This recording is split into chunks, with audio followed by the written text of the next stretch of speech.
This is the WJTS News. In the news tonight, key events at the 2019 Ferdinand Hyman Fest. Traffic stop nets marijuana, morphine pills, and over $3,600 in cash. Road closure. Kurt Guxell will be in with sports. On WJTS Inform, we'll meet with Chad Leakin, running for Jasper City Council in District 3. All to come on WJTS TV News.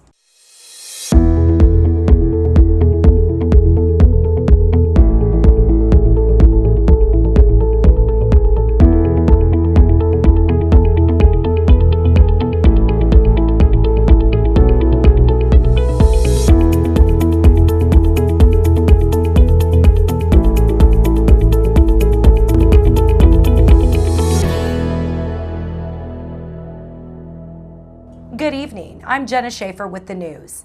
Entry to several key events at the 2019 Ferdinand Hyman Fest, sponsored by Master Brand Cabinets Incorporated, will look different this year, as buttons are no longer required. Requiring buttons for entry to the beer garden has been used to generate funds to run and sustain the Hyman Fest for many years. Beginning with this summer's Hyman Fest, held on June 21st and 22nd, buttons will no longer be sold or required for entry. Hyman Fest Committee Co-Chair Evan Donhauer says they have received feedback about the model to require buttons for entry through the years and are happy to be at a point as an organization where they no longer need to rely on the button sales to generate funds to run and sustain the fest. Although buttons will no longer be required at the Hyman Fest, there will be a $5 entry fee for the backyard barbecue held on Saturday, June 22nd from 12 p.m. to 2:30 p.m. Eastern.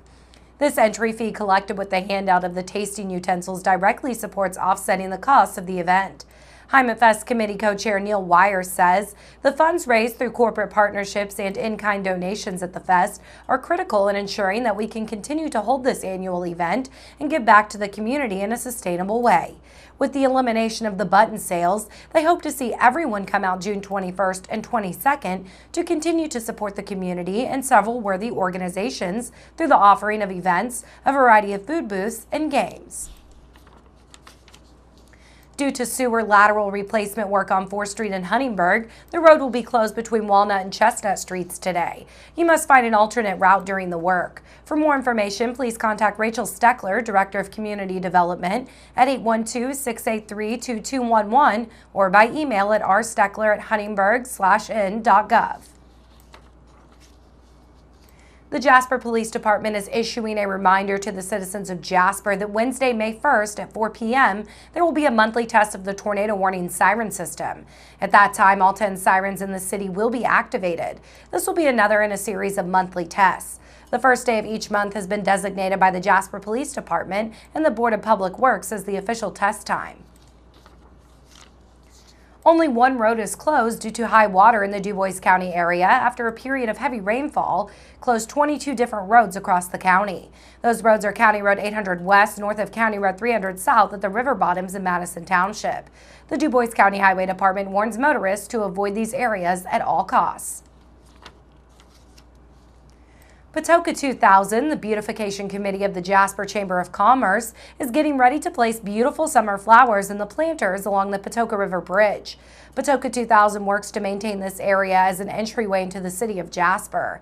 The planters are spruced up with live flowers 3 times a year, and flags are rotated at various times too.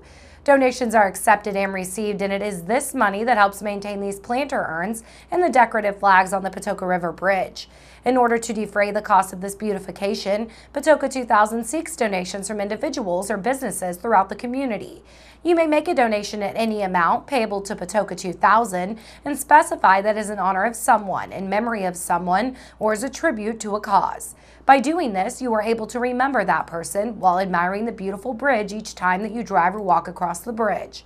Family and friends are encouraged to chip in together for this great beautification project. By working together, residents can continue to make Jasper a clean, bright community for those that live here and for those that are just traveling through.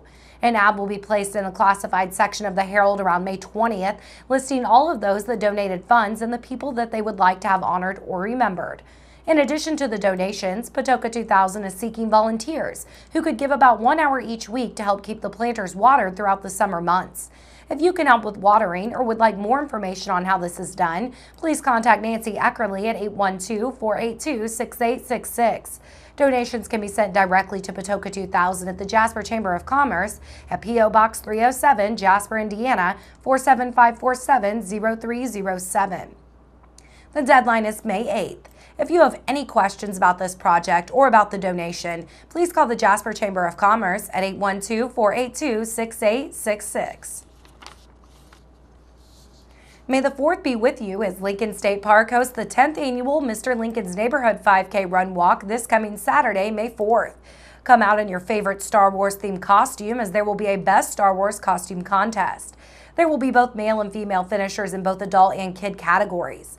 There will also be various random door prizes, including tickets to see a St. Louis Cardinals game. The 5K will start at the Lake Lincoln Beach parking lot, which will consist of paved roads and hiking trails. The cost is $30 for the run walk and $7 for the gate fee. All participants will receive a shirt while supplies last. Head over to the park or visit lspfriends.com for a race entry form. The Patoka River National Wildlife Refuge is open from sunup until sundown. However, on May 18th, the refuge office will make an exception and issue a special use permit to allow for a guided night hike on the refuge in the light of a full moon. The 2.5-mile hike of moderate difficulty will begin at Boyd Station at 8 p.m. Central Time. Participants need to wear appropriate hiking clothes and shoes and bring their own flashlights or headlamps and insect repellent. The hike is open to all ages, but children must be accompanied by an adult. The hiking permit is specifically for the guided night hike, and no other areas of the refuge may be accessed on this evening. To get to Boyd Station, travel east on State Road 64 through Oakland City and look for the large brown refuge sign indicating a left turn to Snaky Point Marsh at County Road 1275. Continue to follow the brown refuge signs until you reach parking lots on both the left and right sides of the road. Boyd Station is on the left. The hike will be canceled in case of inclement weather. For more information, call 812-457-4859.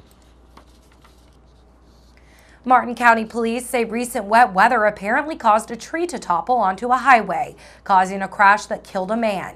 The Martin County Sheriff's Department says 37-year-old Dustin Taylor of Shoals was driving eastbound on US 150 last Friday when an entire tree fell across the highway before his pickup truck crashed into the tree.